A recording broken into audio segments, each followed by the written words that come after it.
hoje a Santa Madre Igreja começa a nos ensinar os mistérios.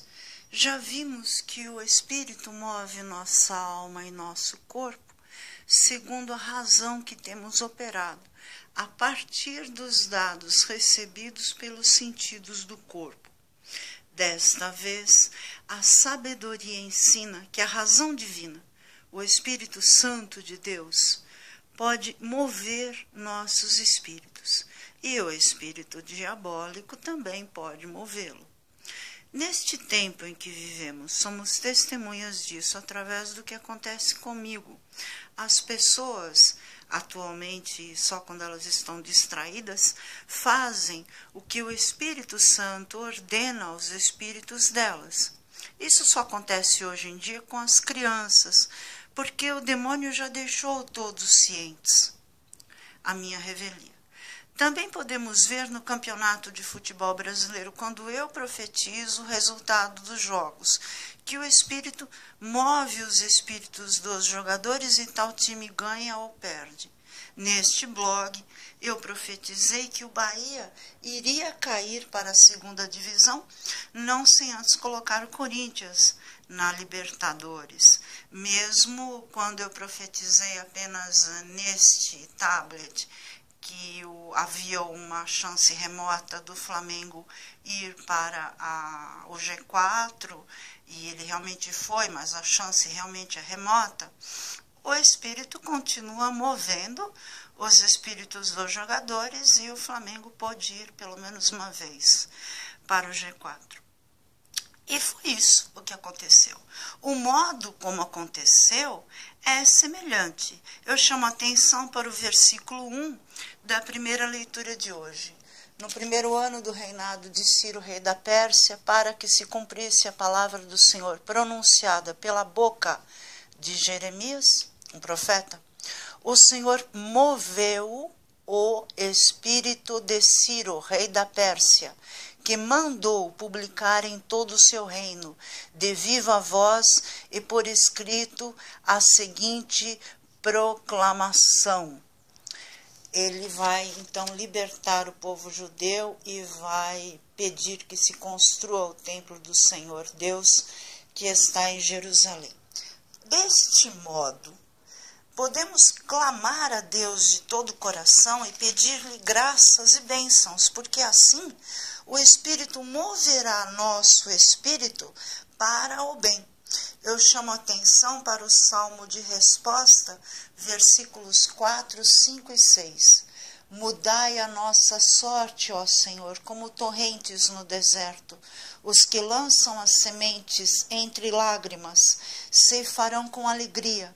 Chorando de tristeza sairão espalhando suas sementes. Cantando de alegria voltarão carregando os seus feixes.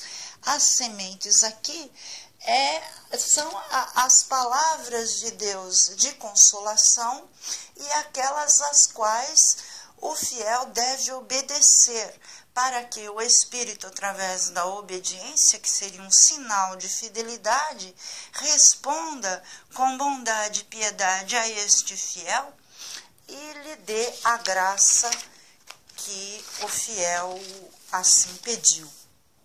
O mundo espiritual é muito desconhecido por nós. De quando em quando Deus envia um apóstolo, ou um profeta, ou um anjo para testemunhá-lo. Eu chamo a atenção para os versículos 16 a 18 do Evangelho de hoje, segundo Lucas. Ninguém acende uma lâmpada para cobri-la com uma vasilha ou colocá-la debaixo da cama. Ao contrário, coloca-a no candeeiro, a fim de que todos os que entram vejam a luz. Com efeito, tudo que está escondido deverá tornar-se manifesto, e tudo que está em segredo deverá tornar-se conhecido e claramente manifesto. Então, é o que está acontecendo neste século, está sendo conhecido e claramente manifesto aquilo que não deve ficar coberto com uma vasilha, deve ser colocado à luz de todos. Então, vamos recapitular. Se nós nos movemos conforme a bondade, princípios éticos, nós acumularemos luz, porque o Espírito Santo nos acompanha. Mas se ele é um só Espírito, bom, ele se divide em muitas línguas de fogo, e pela termodinâmica ele vai mover o Espírito do nosso corpo. Mas se vocês quiserem uma precisão, é o nosso anjo da guarda, que nos acompanha de acordo com o nosso desígnio. Enfim, o anjo da guarda, o Espírito Santo, só vai acompanhar em 2 casos. No caso em que a pessoa, pelo choque do que está acontecendo, por exemplo, neste século, as profecias, tudo mais, ela vai se converter, ou ela já vem com esse desígnio, porque ela já era conhecida por Deus, ou então ela não era conhecida por Deus, vem do inferno, e a gente espera que com o choque a guarda tome conta. Se nós nos movemos segundo a bondade, acumularemos luz. E se fizermos o contrário, como por exemplo nos casos dos vícios mesmo, no vício do cigarro, o espírito mal nos acorrenta. Eu chamo a atenção para o versículo do mesmo Evangelho, número 18.